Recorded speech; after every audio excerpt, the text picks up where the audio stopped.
ላችሁ እኔ አለው እግዚአብሔር ይመስገን ደህና ነኝ። ዛሬም በጠቃሚና በአዲስ ፕሮግራም በድጋሜ ተገናኝተናል። በዛሬው የጤና ፕሮግራማችን ላይ የምንመለከተው በቀን 3 ቴምርን ብትመገቡ በጤናችሁ ላይ ምን ሊከሰት እንደሚችል የምታገኙትን ጥቅም በዝርዝር እነግራችኋለሁኝ።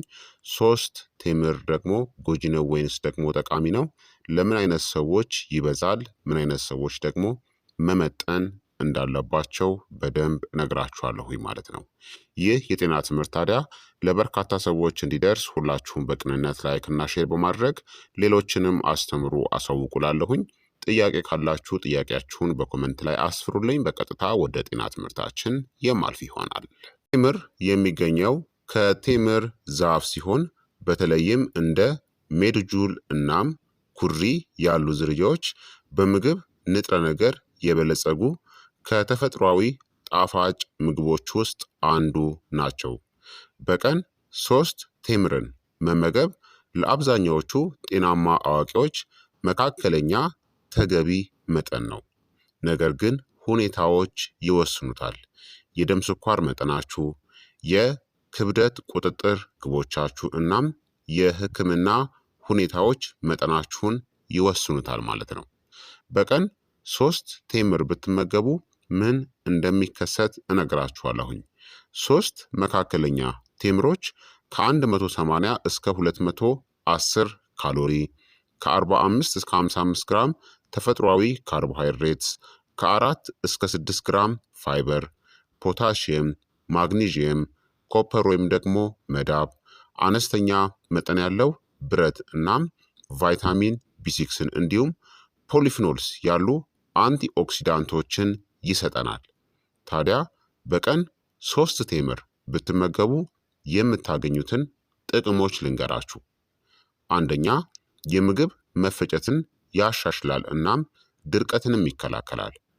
ቴምር በሚሟሟ ፋይበር የበለጸገ በመሆኑ ጥሩ የሆድ ባክቴሪያዎችን ይመግባል፣ ሰገራን ያለሰልሳል፣ የአንጀት እንቅስቃሴ መደበኛነትን ያሻሽላል፣ የአንጀት ግድግዳ ጥገናንም ይደግፋል። ብዙ ሰዎች ከ3 እስከ 7 ቀናት ውስጥ የአንጀት እንቅስቃሴ መሻሻልን ያስተውላሉ። ለመጠቀምም ምርጡ መንገድ ጠዋት ላይ 3 ቴምርን ከ1 ብርጭቆ ውሃ ጋር መመገብ ወይም ሌሊቱን ሙሉ ዘፍዝፎ ማደር። ሁለተኛ፣ የልብ ጤናንም ይደግፋል። ቴምር ፖታሲየምን ይይዛል፣ የደም ግፊትን ለመቆጣጠር ይረዳል። ማግኒዥየምን ይይዛል፣ የደም ስሮችን ያዝናናል። ፖሊፊኖልስ ብግነት ወይም ደግሞ ኢንፍላሜሽንን ይቀንሳል። ዘወትር መመገብ በደም ቅዳ ቧንቧዎች ውስጥ ያለውን የኦክሲዲቲቭ ስትረስን ይቀንሳል፣ በአርተሪ ውስጥ ማለት ነው። የደም ስር ስራን ያሻሽላል፣ የተረጋጋ የደም ግፊትንም ለመጠበቅ ይረዳል። ይህ በተሻለ ሁኔታ የሚሰራው ታዲያ ቴምርን በተቀነባበሩ ጣፋጮች ምትክ ስትጠቀሙ ነው እንጂ ከፍተኛ ስኳር ባለው አመጋገብ ላይ ቴምርን በመጨመር አይደለም። ሶስተኛ፣ የተፈጥሮ ጉልበትም ማበልጸጊያ ነው፣ ያለ ድካም ስሜት ማለት ነው። ቴምር ተፈጥሯዊ ግሉኮስና ፍሩክቶስን ይሰጣል። መምጠጥን የሚቀንሱ ጥቂት የፋይበር መጠኖችም አሉት። ከተጣራ ስኳር ጋር ሲነጻጸር ፈጣን ግን የተረጋጋ ጉልበትን ይሰጣል። ከስፖርት በፊትም በጣም ጠቃሚ ነው። ከአካል ብቃት እንቅስቃሴ ከ30 ደቂቃ በፊት ከ2 እስከ 3 ቴምርን መመገብ ምርጥ ልምድ ነው። አራተኛ፣ የአንጎል ስራንም ይደግፋል። ቴምር አንቲኦክሲዳንቶችን ይዟል። የአንጎል ብግነትን ይቀንሳሉ፣ የኦክሲዲቲቭ ስትረስን ይቀንሳሉ፣ ከእውቀት መቀነስ ወይም ደግሞ ከመርሳትም ሊከላከሉ ይችላሉ። በጊዜ ሂደት ይህ የማስታወስ ችሎታን፣ ትኩረትን እናም የአእምሮ ንቃትንም ሊደግፍ ይችላል። አምስተኛ፣ ከብረት ወይም ደግሞ ከደም ማነስ ጋር የተያያዘ ድካምንም ለመከላከል ይረዳል። ከአይረን እጥረት ጋር ማለት ነው። ቴምር አነስተኛ መጠን ያለው ብረትና ኮፐርን ይዟል።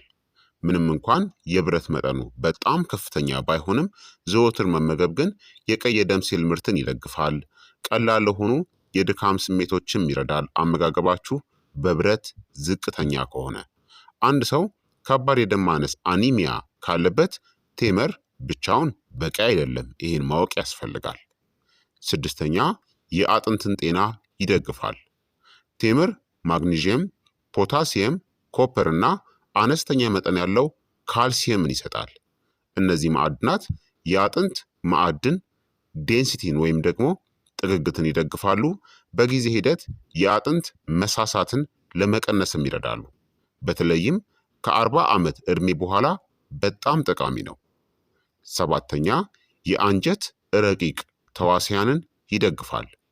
ቴምር ፕሪባዮቲክ ፋይበርን ይዟል። ይህም ጠቃሚ የአንጀት ባክቴሪያዎችን ይመግባል። የረቂቅ ተዋሲያን ስብጥርን ያሻሽላል። ጎጂ ባክቴሪያዎች እንዳያድጉም ይረዳል። ጤናማ የአንጀት ባክቴሪያ ማለት የተሻለ የበሽታ መከላከል፣ የምግብ መፈጨትናም የሜታቦሊዝም ሚዛን ማለት ነው። ስምንተኛ ብግነትን ወይም ደግሞ ኢንፍላሜሽንን ሊቀንስም ይችላል። ቴምር በአንቲ ኦክሲዳንቶች የበለጸገ ነው። ፍላቮኖይድስ፣ ካሮቲኖይድስ እናም ፊኖሊክ አሲዶች። እነዚህ ውህዶች የኦክሲዲቲቭ ስትረስን ይቀንሳሉ፣ የብግነት ምልክቶችን ያሳንሳሉ እናም ለከባድ በሽታዎች መከላከልም ድጋፍን ይሰጣሉ። ዘጠነኛ ጤናማ እርግዝናን ይደግፋል። አንዳንድ ጥናቶች እንደሚያመለክቱት በእርግዝና የመጨረሻ ሳምንታት ውስጥ ቴምርን መመገብ የማህፀን በር መክፈትን ሊረዳ እናም የምጥ ቆይታንም ሊቀንስ ይችላል። ነገር ግን ይህ መደረግ ያለበት በሕክምና መመሪያ ብቻ መሆን አለበት። አስረኛ የተፈጥሮ ስኳርም አማራጭ ነው። ከረሜላዎችን፣ ኬኮችን እናም የተጣራ ስኳር ያላቸውን ምግቦችን በሶስት ቴምር መተካት የተቀነባበረ ስኳር ፍጆታን ይቀንሳል፣ ብግነትን ያሳንሳል እናም የሜታቦሊዝም ጤናንም በጊዜ ሂደት ያሻሽላል። ቁልፉ መተካት እንጂ መጨመር አይደለም። ታዲያ ሶስት ቴምር መመገብ ይበዛል ወይ ካላችሁ፣ ለአብዛኛዎቹ ጤናማ አዋቂዎች በቀን ሶስት ቴምር መመገብ አይበዛም። ነገር ግን በአንዳንድ ሁኔታዎች ሊበዛባችሁ ይችላል። ቀድሞውኑም ከፍተኛ ስኳርን የምትጠቀሙ ከሆነ፣ እንቅስቃሴን የማታደርጉ ከሆናችሁ፣ ያልተቆጣጠራችሁት የስኳር በሽታ ካለባችሁ፣ በጣም ጥብቅ የክብደት መቀነስ ላይ ከሆናችሁ ይበዛል። ሶስት ቴምር ወደ ከ45 እስከ 55 ግራም ካርቦሃይድሬትስ ነው። አነስተኛ ካርቦሃይድሬትስ ወይም ደግሞ ሎ ካርብ አመጋገብን ለሚከተል ሰው ይህ ከመጠን በላይ ሊሆን ይችላል። ታዲያ ሶስት ቴምርን በቀን መመገብን ምን አይነት ሰዎች መገደብ እንዳለባቸው ልንገራችሁ። አንደኛ ያልተቆጣጠሩት የስኳር በሽታ ያለባቸው ሰዎች ናቸው። ቴምር የደም ስኳርን ይጨምራል። ምንም እንኳን ፋይበሩ መምጠጡን ቢያዘገየውም የግሉኮስ ተጽዕኖ እውነተኛ ነው። ደህንነቱ የተጠበቀው መጠን አንድ ቴምር ብቻ ከፕሮቲን ምግብ ጋር ለምሳሌ ለውዝ ወይም ደግሞ ከእርጎ ጋር መመገብ። ሁለተኛ ኢንሱሊን ሬዚስታንስ ያለባቸው ሰዎች ናቸው። ከፕሮቲን ወይም ደግሞ ከስብ ጋር ካልተመጣጠነ ከፍተኛ መጠን ያለው ስኳር የደም ስኳርን ሊያናጋባችሁ ይችላል። ሶስተኛ የኩላሊት በሽታ ያለባቸው ሰዎች ናቸው። ቴምር በፖታሲየም የበለጸገ ነው። የላቀ የኩላሊት በሽታ ያለባቸው ታካሚዎች የፖታሲየም መጠንን መከታተል አለባቸው። አራተኛ ከባድ የክብደት መቀነስን የሚፈልጉ ሰዎች ናቸው። ሶስት ቴምር ወደ 200 ካሎሪ ገደማ ነው። በምግብ ላይ ተጨማሪ ሆኖ ከተጨመረ የስብ መቀነስን ሊያዘገይ ይችላል። አምስተኛ የአንጀት ስሜታዊነት አይቢኤስ ያለባቸው ሰዎች ናቸው። የጋዝ ስሜት፣ የሆድ መነፋት ወይም ደግሞ ቁርጠትን ሊያስከትል ይችላል። በአንድ ቴምር ጀምሩና መስማማቱን ፈትሹ።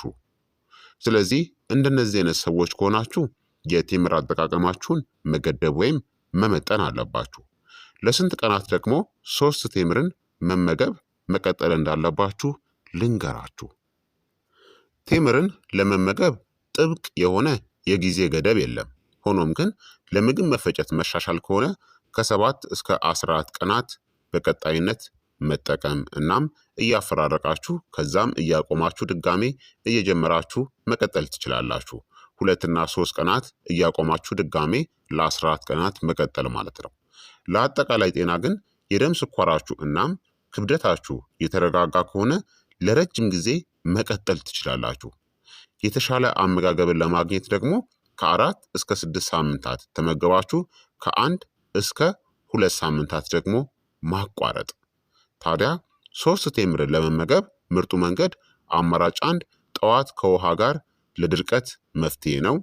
አማራጭ 2 ደግሞ ከስፖርት በፊት ጉልበትን ይሰጣችኋል። አማራጭ 3 ከለውዝ ጋር የምትመገቡት ከሆነ የስኳር መጨመርን ለመቀነስ ይረዳል ማለት ነው። መራቅ ያለባችሁ አመጋገብ ታዲያ የደም ስኳር ችግር ካለ ማታ ቴምርን ዘግይታችሁ በፍጹም እንዳትመገቡ እናም በጣፋጭ ጁሶች ውስጥ መፍጨትን አስወግዱ። ለአብዛኛዎቹ ጤናማ አዋቂዎች በቀን 3 ቴምርን መመገብ የምግብ መፈጨትን፣ የልብ ጤናን፣ ጉልበትን እናም የአንቲኦክሲዳንት ጥበቃን ይደግፋል። ቴምር ተአምራዊ ምግብ አይደለም። መካከለኛ መጠንና ሁኔታዎች ግምት ውስጥ መግባት አለባቸው። ትልቁ ጥቅም የሚገኘው ቴምር ጤናማ ያልሆኑ ጣፋጮችን ሲተካ እንጂ ቀድሞውኑ ከፍተኛ ስኳር ባለው አመጋገብ ላይ ሲጨመር አይደለም። ስለዚህ ክቡራትና ክቡራን ተመልካቾቼ የዛሬው የጤና ትምህርቴ እንግዲህ ይህንን ይመስል ነበረ። እንደተማራችሁበትም ተስፋ አድርጋለሁኝ። ሀሳብ አስተያየታችሁ አይለኝ ይላለው። ይህ የጤና ትምህርት ለበርካታ ሰዎች እንዲደርስ ሁላችሁም በቅንነት ላይክና ሼር ማድረጋችሁን አትዘንጉ እላለሁኝ። በቀጣይ የጤና ትምህርት እስከምንገናኝ እኔንም እናንተንም ቸር ያቆየን። መልካም ጊዜ፣ መልካም ቆይታ። ቻው ቻው።